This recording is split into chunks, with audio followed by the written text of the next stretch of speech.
ദേശീയപാത നിർമ്മാണത്തിന്റെ ഭാഗമായി എടുത്ത കുഴികൾ ഇപ്പോൾ അപകടക്കെണികളായി മാറുന്നു. പലയിടത്തും മുന്നറിയിപ്പ് ബോർഡുകളോ സുരക്ഷാ ഭിത്തിയോ ഇല്ല. കോഴിക്കോട് ചേവരമ്പലത്ത് വെള്ളക്കെട്ടിൽ വീണ ഭക്ഷണ വിതരണ കമ്പനി ജീവനക്കാരന് ജീവൻ നഷ്ടമായതും ഇതേ അശാസ്ത്രീയത മൂലം തന്നെയാണ്. റിപ്പോർട്ടോടുകൂടി ബുള്ളറ്റിൻ പൂർണ്ണമാവുകയാണ്. ശേഷം പ്രാതൽ വാർത്തയിൽ ആരുണ്യെത്തും. നമസ്കാരം. റോഡരികിലെ അഗാധഗർത്തങ്ങൾ, പുറത്തേക്ക് തള്ളി നിൽക്കുന്ന കമ്പികൾ, സുരക്ഷാ ഭിത്തിയില്ലാത്ത അനാസ്ഥ, രാത്രി റോഡേതെന്നും കുഴിയേതെന്നും അറിയാത്ത ഇരുട്ട്. ദേശീയപാതയുടെ നിർമ്മാണം പൂർത്തിയാകുമ്പോഴേക്കും ഇവിടെ എത്ര ജീവനുകൾ പൊലിയുമെന്ന ആശങ്കയിലാണ് നാട്ടുകാർ.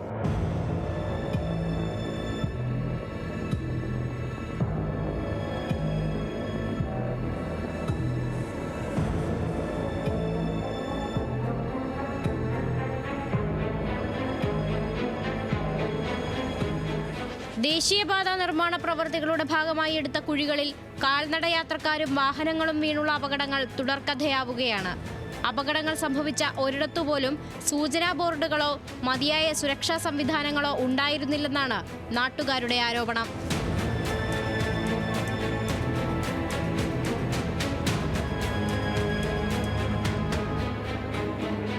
ഇരുചക്രവാഹന യാത്രക്കാരാണ് അപകടത്തിൽപ്പെടുന്നതിൽ ഏറെയും. ഇതേപോലെ ഒരു മനുഷ്യൻ മരിക്കേണ്ട അവസ്ഥയിലേക്ക് എത്തുകയാണ് ഓരോ പ്രശ്നങ്ങളും പരിഹരിക്കപ്പെടാൻ.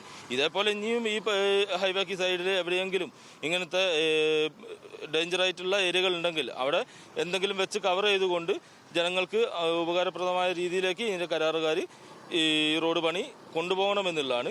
ഇതേപോലെ അശാസ്ത്രീയമായിട്ടുള്ള ടേണിങ്ങുകൾ ഒഴിവാക്കിയാൽ തന്നെ ഒരു പരിധിവരെ ആക്സിഡന്റുകളും അതേപോലെ മരണങ്ങളും ഒഴിവാക്കുമെന്നുള്ളതാണ് എനിക്ക് തോന്നുന്നത്. ഈ സേഫ്റ്റി ഉദ്യോഗസ്ഥർക്ക് കൊടുക്കേണ്ട, അവർ എടുക്കേണ്ട പ്രിക്കോഷൻസ് ഉണ്ട്, അതുപോലും അവർ എവിടെയും പാലിച്ചിട്ടില്ല. കാരണം സേഫ്റ്റി ഈ കരാറുകാർ ഇതൊക്കെ ചെയ്യുന്നുണ്ടോ എന്നുള്ളത് നോക്കേണ്ട ഉദ്യോഗസ്ഥർക്ക് അത് നോക്കാത്തതിൻ്റെ ഒക്കെ വലിയ ഒരു വിപത്താണ് ഇവിടെ ഉണ്ടായിട്ടിരിക്കുന്നത്. പിന്നെ ഇനി ഇവിടെ എന്തൊക്കെ സേഫ്റ്റി പ്രിക്കോഷൻസ് ഇനി ഉണ്ടാക്കും എന്നുള്ളത്, ഈ ഹൈവേയിൽ വർക്ക് നടക്കുന്നിടത്ത് മുഴുവൻ ഏതൊക്കെ വിധത്തിലുള്ള സേഫ്റ്റി ഉണ്ടാക്കും എന്നുള്ളത് നമ്മൾ അവരോട് ചോദിച്ചിട്ടുണ്ട്. അത് അവർ പറഞ്ഞുതരാമെന്ന് പറഞ്ഞിട്ടുണ്ട്, എന്തൊക്കെ ചെയ്യാമെന്നുള്ളത്.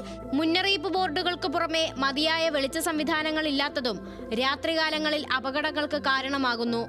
കോഴിക്കോട് ചേവരമ്പലം കൂരിയത്തോടിന് സമീപത്തെ വെള്ളക്കെട്ടിൽ വീണാണ് ഭക്ഷണ വിതരണ കമ്പനി ജീവനക്കാരനായ രഞ്ജിത്തിന് ജീവൻ നഷ്ടമാകുന്നത്.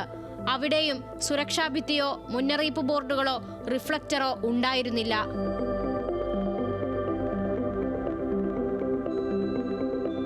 അപകടം തുടർക്കഥയാകുമ്പോൾ ഉണരുന്ന ജാഗ്രതയേക്കാൾ മറ്റൊരു ദുരന്തം ആവർത്തിക്കാതിരിക്കാനുള്ള നടപടികളാണ് ഇനിയെങ്കിലും അധികൃതർ കൈക്കൊള്ളേണ്ടത്.